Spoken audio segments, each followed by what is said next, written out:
भद्र पुरुषों की नजर में ज्ञान थे बाबा।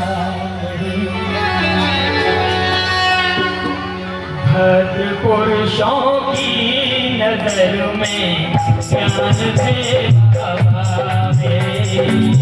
भद्र पुरुषों की नजर में ज्ञान थे बाबा मेरे।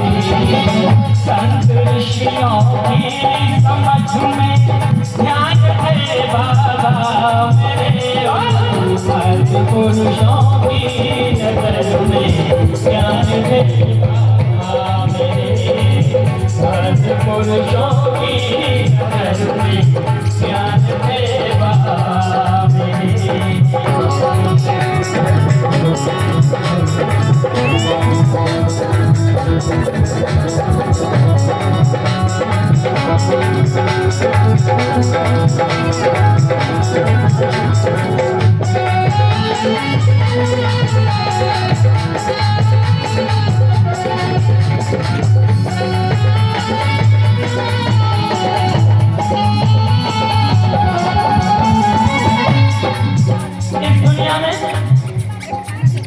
किसी भी देश में नारी का सम्मान नहीं हुआ। जो पश्चिमी देश है वहां पर नारी का सम्मान हुआ है दुनिया से, लेकिन भारत का इतिहास बताऊं तो भारत में कभी नारी का सम्मान नहीं हुआ, आज भी नहीं होता है। ये तो परम पूज्य तो बाबा साहब थे जिन्होंने नारी के बराबर के सम्मान की बात की, क्योंकि वो विदेश में पढ़ते थे तो देखते थे और सोचते थे कि काश इंडिया में भी ऐसा हो जाए, भारत में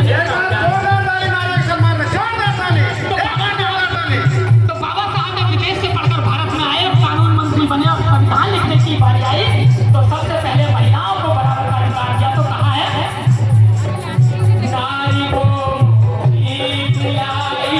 जानो के ज्ञान से, नारी को जानो के ज्ञान से। अब नारी को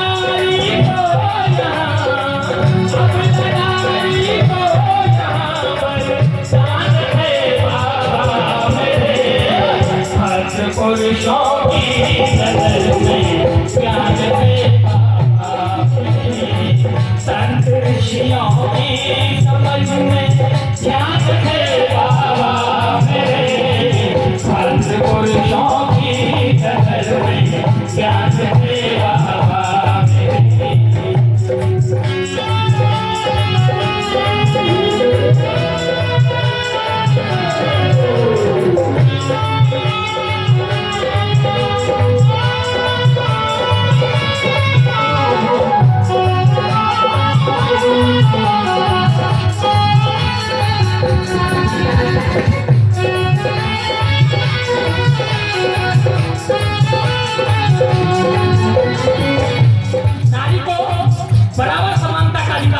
ने देकर बराबर कर दिया। और कारण बता दूं, जब बाबा साहब कम्युनल अवार्ड लेकर आए, आपको 2 वोट का अधिकार लेकर आए, तो गांधी ने अंसर पर बैठे बोले महिलाओं का दलितों को 2 वोट का अधिकार नहीं दूंगा। यह बता कि जेल में अंसर चलता रहा और चलने के बाद में गांधी जी प्राण देने को तैयार हुए। बाबा साहब भी हट पर अड़े हुए थे। तब कस्तूरबा जाकर कहती है कि बाबा साहब अंसर गांधी जी कर रहे हैं, मेरा क्या कसूर है? अगर गांधी जी मर गए तो मेरे को मांग का सिंदूर उधर जाएगा। तो बाबा साहब ने समझौता किया और 1 वोट का समझौता हुआ। तो आगे कहा है कस्तूरबा की मांग का सिंदूर नाम किसने दिया?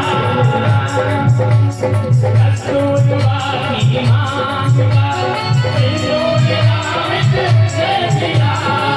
गांधी को जीवन दिया, गांधी को जीवन दिया, भगवान थे बाबा मेरे। भद्र पुरुषों की नजर में ज्ञान थे बाबा मेरे।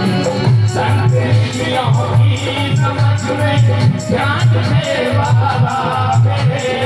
संत पुरुषों की नजर में ज्ञान थे बाबा मेरे।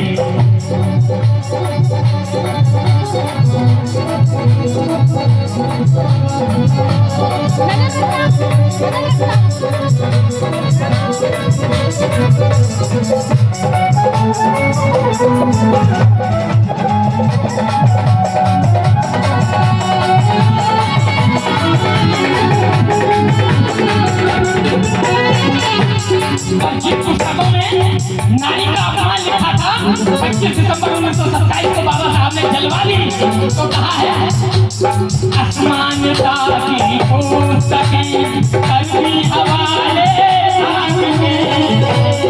आसमान ताकि पुस्तकें कभी हवाले बाबा साहब ने 25 सितंबर 1927 को ऐसी किताब को जला दिया और भारतीय संविधान लागू कर दिया जहां सबको बराबर का अधिकार मिला। तो कहा है आसमान ताकि पुस्तकें कभी हवाले आसमान